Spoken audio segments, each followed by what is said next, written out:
Assalamualaikum warahmatullahi wabarakatuh. Kami dari kelompok 10 Sosiologi Pendidikan Islam akan menjelaskan materi tentang pendidikan Islam dalam konteks multikulturalisme. Nama-nama anggota kelompok kami yaitu Fiskiatul Zulal Amali, Minatun Niswa, Sefia Rahmawati, dan Darisfi Alfiah. Yang pertama, kami akan menjelaskan tentang pengertian multikulturalisme. Multikulturalisme mengandung dua pengertian, yaitu multi yang berarti plural, sedangkan kultural berarti kultur atau budaya. Istilah plural mengandung arti yang berjenis-jenis, karena plural bukan berarti sekadar pengakuan adanya hal-hal yang berjenis-jenis, tetapi juga pengakuan tersebut mempunyai implikasi politik, sosial, dan ekonomi.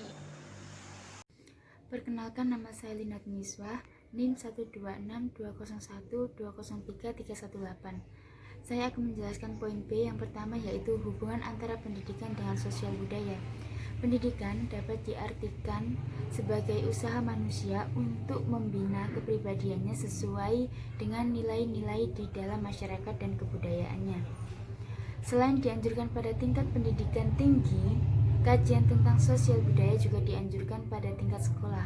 Sekolah didirikan dengan tugas yang pertama, yaitu menyampaikan warisan kebudayaan. Contohnya kebudayaan di sekolah adalah upacara dan berjabat tangan atau salam, mengucapkan salam kepada guru ataupun siswa. Yang kedua, menyampaikan ilmu pengetahuan dan nilai-nilai. Yang ketiga, yaitu mengembangkan potensi-potensi baik individual maupun masyarakat.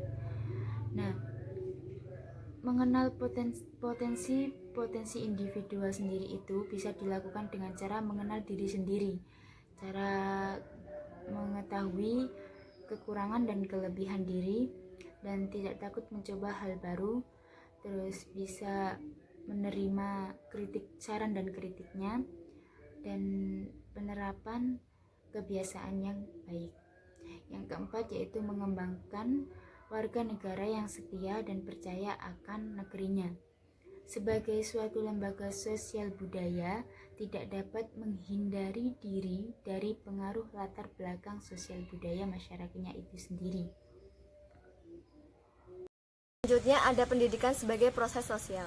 Proses pendidikan adalah proses sosial di mana terjadi interaksi melalui kontak sosial dan komunikasi antar individu yang ada di sekolah. Melalui proses interaksi di sekolah, potensi-potensi peserta didik dapat berkembang dalam dunia pendidikan. Kontak sosial merupakan salah satu sarana mencapai hasil pendidikan yang diharapkan. Selanjutnya ada pendidikan sebagai proses budaya. Pendidikan merupakan bagian dari kebudayaan itu sendiri. Jadi jika kebudayaan berubah, maka pendidikan juga bisa berubah. Dan jika pendidikan berubah, maka akan dapat mengubah kebudayaan. Karena pendidikan berperan dalam mengembangkan kebudayaan. Pendidikan adalah medan manusia dibina, ditumbuhkan, dan dikembangkan potensi-potensinya. Semakin potensi seseorang dikembangkan, semakin mampu menciptakan atau mengembangkan kebudayaan. Sebab pelaku kebudayaan adalah manusia. Assalamualaikum warahmatullahi wabarakatuh. Perkenalkan, nama saya Fiskiatul Zulal Amali. Di sini saya akan mempresentasikan tentang hubungan pendidikan Islam dalam konteks multikulturalisme. Pendidikan Islam menurut Fazlur Rahman bukan sekedar pelengkapan dan peralatan fisik atau kuasi fisik. Pengajaran seperti buku-buku yang diajarkan ataupun struktur eksternal pendidikan, melainkan sebagai intelektual Islam, karena baginya hal inilah yang dimaksud dengan esensi pendidikan Islam. Hal ini merupakan pertumbuhan suatu pemikiran Islam yang asli dan memadai, dan yang harus memberikan kriteria untuk menilai keberhasilan ataupun kegagalan sebuah sistem pendidikan Islam. Pendidikan Islam mulai abad pertengahan, menurut Fazlur Rahman, dilaksanakan secara mekanis. Oleh karena itu, pendidikan Islam lebih cenderung pada aspek kognitif daripada aspek efektif dan psikomotorik. Pendidikan kata ini juga diletakkan kepada Islam, telah didefinisikan secara berbeda-beda oleh berbagai kalangan yang banyak dipengaruhi pandangan dunia masing-masing. Namun pada dasarnya, semua pandangan yang berbeda itu bertemu dengan kesimpulan awal bahwa pendidikan merupakan suatu proses penyiapan generasi muda untuk menjalankan kehidupan dan memenuhi tujuan hidupnya secara lebih efektif dan efisien. Realitas pendidikan Islam, khususnya pondok pesantren, lebih menampilkan Islam sesuai dengan aliran yang diyakininya. Hal ini kemudian dimanifestasikan dengan berbagai kurikulum dan referensi atau muroji yang cenderung dari satu ideologi atau mazhab tertentu saja.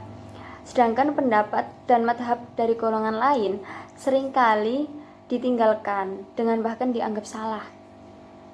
Contoh adalah kurikulum fikih yang ada di madrasah-madrasah yang beraliran Sunni. Kurikulum yang diajarkan lebih cenderung berorientasi pada satu madhab, yakni Syafi'i. Peserta didik seakan-akan dilarang untuk mempelajari madhab lain. Pendidikan Islam seringkali menjauhkan diri dari semangat multikulturalisme yang sebenarnya adalah semangat Islam. Ke depan harus ada pergeseran yang berarti baik itu melalui paradigma, kurikulum maupun operasionalisasi proses pendidikan. Pergeseran tersebut tentunya akan semakin mendekatkan diri pada semangat Islam yang menjunjung tinggi kedamaian dan keadilan. Sekian penjelasan dari kelompok kami, semoga bermanfaat. Kurang lebihnya kami mohon maaf. Wassalamualaikum warahmatullahi wabarakatuh.